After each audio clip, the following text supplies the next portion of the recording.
今天即使是不玩车或对车没兴趣的人，我相信应该都会被 E31的第一眼的外观所吸引，而且呢，一定会对它留下深刻的印象。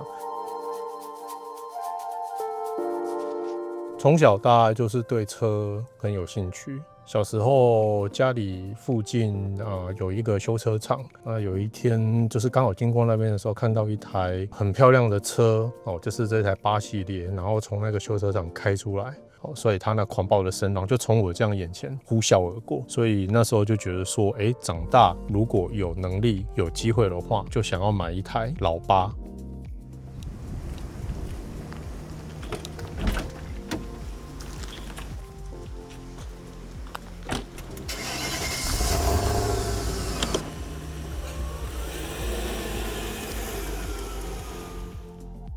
8系列它是一台大型的 GT 跑房车，它非常适合长途巡弋。那我现在目前人在北部工作生活，那老家在南部。那有机会的话，我就是会开着它，非常享受长途的这种巡弋的感觉。这台车我觉得开起来非常非常的舒适，视野非常好，所以就算是开长途的话呢，也一点都不会觉得很疲惫。老8其实外观上来看，就是看得出来它其实车身尺码很大，所以一开始我原本也以为说它其实很笨重、很不灵活。但是这台车呢，在当时就配备很先进的后轴是多连杆的设计，那前轴是改良式的麦花臣，其实它的转向非常的精确，在一些弯道的时候呢，其实也不会有一些所谓转向一个迟钝或者是不精确的一个状况，所以整体而言，我认为它在整个操控还有一个转向性的部分的话，事实上是在当代来讲是非常的有水准。那即使是放到现在来讲的话，也是觉得是一台蛮灵活的一台大车。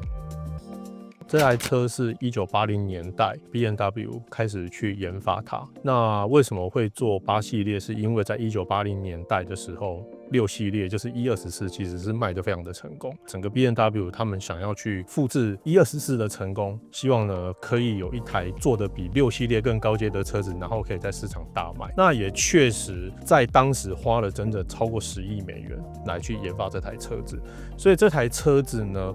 可以感受到就是说它的内装的用料质感，不管是塑料件、皮件，还有整个外观，它的这个用料，到时至今日，你仍然会觉得是非常非常高级，而且非常耐用、坚固耐用的感觉。所以我认为这一台车确实在整个80、90年代那时候德国的汽车工业 over engineering， 包含宾士的 W140也是这样子的一个概念。这些车如果在被妥善的养护情况之下，事实上时至今日状况好的车其实是大有来者。所以我认为，我为什么会想要在2025年的今天还是选择30年前的这台老车，完全就是因为当时候的科技这么用心的去造这些车子，那这些车子时到今日还可以这么的健康的在路上奔跑，我就觉得它真的是一台体质又好，又可以满足我各方面所有需求的一台好车。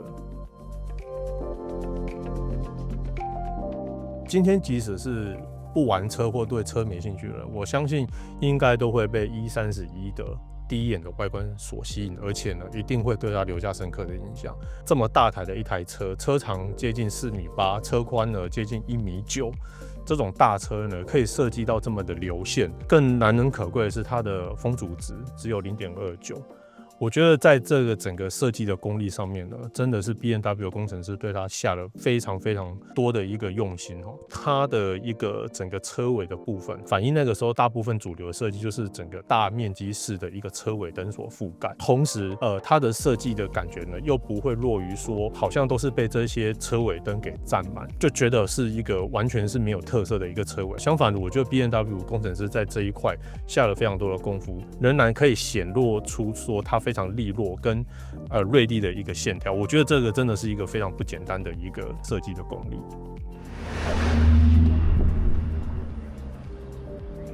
我到目前为止从来没有想过要卖掉它，因为我觉得要遇到它比要卖到它难上1000倍以上，所以其实我非常的珍惜30年后可以跟它在某一个机缘巧合情况之下来入手它。那我现在想的就是说，怎么样去把这一台车给完完整整的恢复到当年的那个光彩，所以目前完全没有去考虑过想要去把它给脱手的一个想法。